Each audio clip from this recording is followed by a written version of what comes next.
Hello everyone, my name is Sam and thanks for checking out my video. Welcome to my weekly wrap-up. So this is just an opportunity for me to give a quick review, a rating, and a little bit of a summary and my overall thoughts on the books that I read this week. I read books too quickly, unfortunately, to do a monthly wrap-up because that video would be like 4 hours long or something like that. So this way I get to give a little bit more detail and talk about the books that I loved or hated or in between.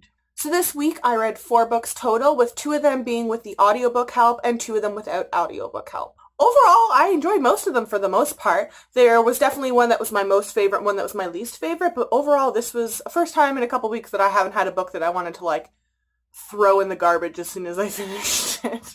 So the first book that I read this week was Elias Hook by Lisa Jensen. This book was interesting. It's kind of a companion sequel to Peter Pan. So Lisa Jensen definitely adapted this to be a more adult story, and it goes with the premise that Captain Hook didn't get eaten by the alligator, and it's kind of like his life after. And Peter Pan is definitely the villain in this book.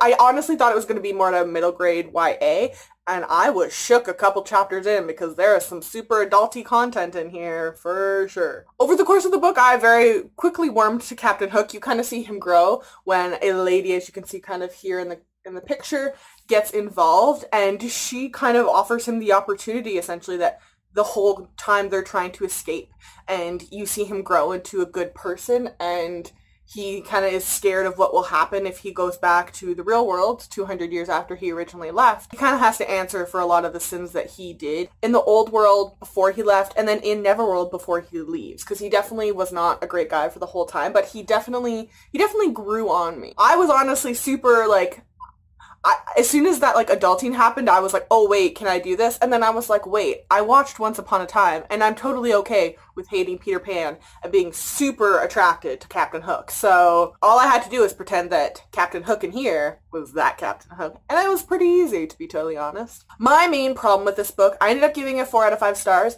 I thought the writing and everything overall was good. I didn't have any issues. I mean, one of the issues, and it's not something that she could change, was just their terminology. There's definitely some racist terminology used in here. And, I don't even want to say the words, but there are terms that I have honestly never even heard people in Canada use before for Indigenous people, and it's still a mascot in the United States. So I know that's something very country-based. However, it's definitely a cringy kind of term, and, they used kind of similar, terms for African American people as well. It made me super cringy, but it is the time period and a product of the original Peter Pan story, which definitely has some issues of race in it. My overall big issue was that they did include, kind of as side characters, the Indigenous communities, but they didn't develop it, and I'm kind of exhausted of this being included. If you're going to have Indigenous characters, even if their background, don't just label as them Indigenous, they all know how to do... They're all shamans. They all do spirit searching. Each community has its own identity. They all have different stories and different backgrounds and different languages and different cultures and different histories. And I am exhausted, and I don't want to read any more of this stuff where it's just them are the... See, I don't even like saying this word, but them are the Indians, them Indian, So I mean, I own the book. I don't know if I'm going to keep it because I don't want to reread that. I'm glad I read it. But just that terminology, once you've read it, it's kind of am I just rereading this now to hurt myself and cringe at the terminology kind of situation? So. The second book that I read this week was Beast Made of Night by Tochi Onyebuchi. This book was super weird. So the general premise... There are, it's a Nigerian-influenced folklore story, and essentially the main character is a sin eater, and people hire the sin eaters to eat other people's sins, but generally those sin eaters end up, by the time, once they ingest a certain amount of sins, they end up dying. And there's kind of an internal war, and there tends to be, at the end, there's kind of big chaos, and it's almost like the end days kind of situation. I also noticed, though, that before I got this book, the ratings on the Goodreads were pretty mediocre, and I went into this very skeptical, but I get it now. So this is something that, once again, like I've had experience in Canada with several Indigenous communities just because of work and everything and places I've lived. Oral history is not the same as written history, even when you write it down. And the reasoning for the stories, especially like I said with Indigenous communities, I've had the experience to listen to Cree stories, Plains Cree stories, Stoney Nakotas in southern Alberta, Métis from Saskatchewan, Manitoba, all over Canada. I think I've even heard a couple Inuit, and we can't evaluate it the same way that we do something like Sarah J. Maas, because it's not the same, and we shouldn't be treating it the same. And I think that is very heavily why this book has those mediocre reviews. I'm fairly certain, I haven't been able to find anywhere like the background information, I'm fairly certain this is probably based off of a Nigerian oral story. And oral stories are not there for, like general entertainment so we can freak out and have like a relationship rip or shit battle. They are normally to teach lessons. It is not about the character. It's not about wait, why are they having these magical powers? That's not the point, and that's not what your takeaway is supposed to be. It's supposed to be about, treating people well, or, where the earth comes from, or the environment. And in this case, it's justice. The concept of, passing sins down to other people because you have the position, whether that's power or finance, to do that. That was the point of this book, or at least that's what I took away from it. It's not a book to be analyzed of like, well, I don't understand why they have these powers. That's not the point of the book. So just keeping that in mind going into it, I also really, really enjoyed the audiobook, because the audiobook isn't just like a bunch of people with like North American accents or anything like that. It's definitely, I want to say it's a Nigerian accent, because that's what I think it is.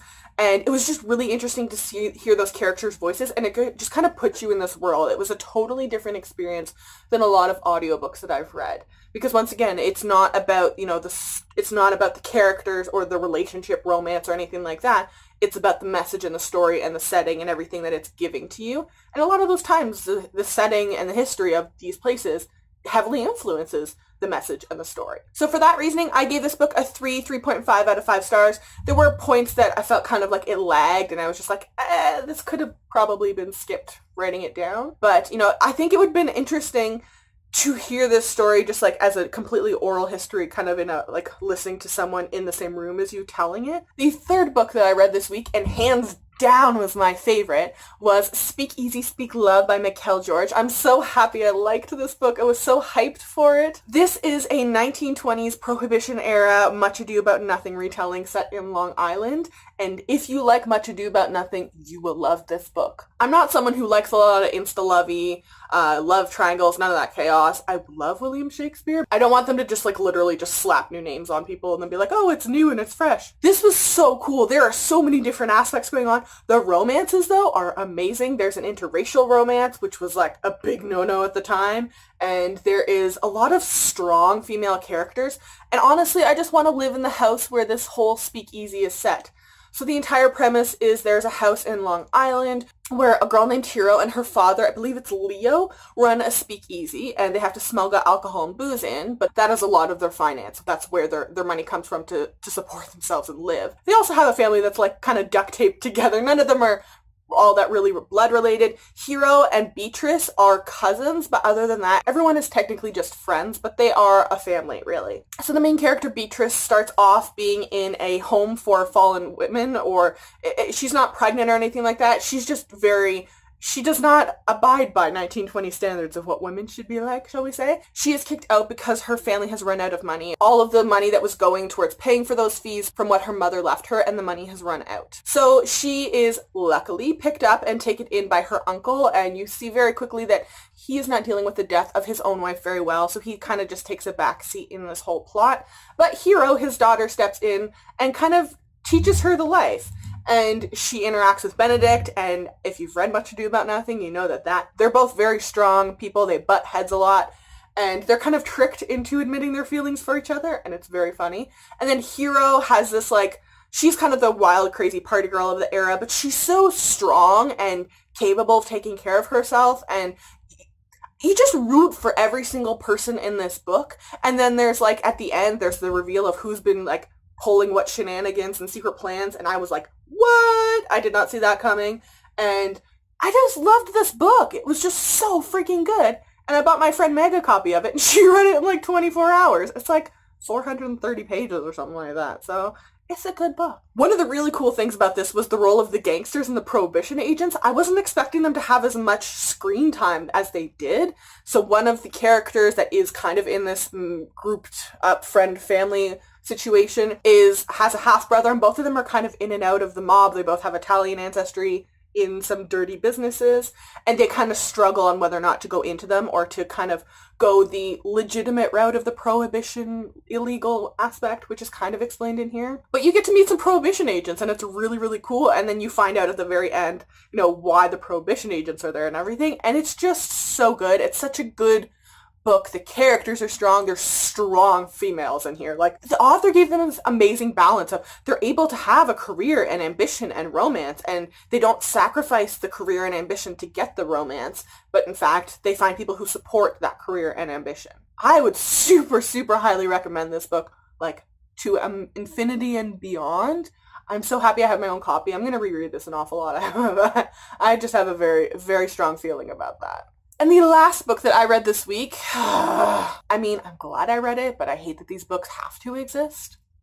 Dear Martin by Nick Stone. I read this in a couple hours. It's only 203 pages or something like that. As you can kind of guess from the cover and, the fact that it was blurbed by Angie Thomas, it is a discussion on, racism in America. So the main character, Justice with a Y, goes to a prep school. He originally is from a lower income area, but he was able, with his grades and skills and just some general luck, to get into a prep school to lift him out of that poverty. Things go wrong right from the beginning, and he's racially profiled several times. He has friends and family that die, and again, because of his skin color and economic background, a lot of things are manipulated against him. And luckily, he is in a more privileged situation because he has people outside of that impoverished community to help him because of the prep school.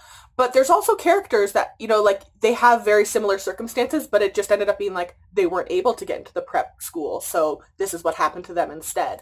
I think the most heartbreaking part is, I've heard so many of these stories happening. Obviously, this is technically fiction, but, there's a situation where, they play their music too loud and someone shoots into a car, and then their whole discussion is like, well, did the people playing the music too loud deserve it or not? Is it really murder? And I remember hearing those news stories happening, and it just makes me so angry. And I think the biggest thing was Justice in the prep school is a part of the debate team, and as soon as he is arrested because of his skin color at the very beginning, it's a discussion that his teacher brings up in debate class. And the things that a certain character says in defense, things like, racism isn't real. I have heard conservative Republicans verbatim say the exact same thing on television, convincing, they are fully aware that they're either a big, massive problem and should be atrociously embarrassed that they say those things if they don't actually believe them. But if they actually believe them, I don't understand where they have lived or grown up or how brainwashed you have to be to believe some of this stuff. I also found it really interesting. This book brought up something that I think Thug kind of brought up, but didn't really bring it up quite as often, was the discussion of racism on both ends. I am all, racism is wrong, period. I don't care what color you are or who you are prejudicing against. Racism, if you're basing your opinion on someone because of what their skin color is, that's wrong. I don't care if you're black, brown, white, whatever.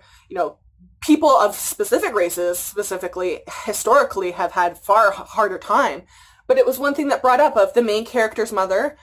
She is African American. She's very clearly had prejudices thrown at her. She's hardworking and struggling and trying to just get her son out of this bad situation in any means she can. But then she says things like, I don't want my son dating a white girl. Things like that, where you're just like, there's so much concentration and focus in our society on skin color. And you're like, why can't we just treat each other? I'm not even saying treat each other well. Just be okay with each other. Just let everyone live their lives. Just judge people on how they treat you, and my only problem with this book was I felt like the dialogue wasn't written all that well, and yeah, I wish it had been longer and gone into more depth, but for the size it was, I think it did a decent job of talking about the topic that it did. So that is my weekly wrap up. Let me know in the comments section what you read this week. Did you like or dislike any of these books that you've read in the past? Make sure to hit the subscribe button down below, give this video a thumbs up, and check the description box for links to all of my social media. If you follow me, I will follow you back.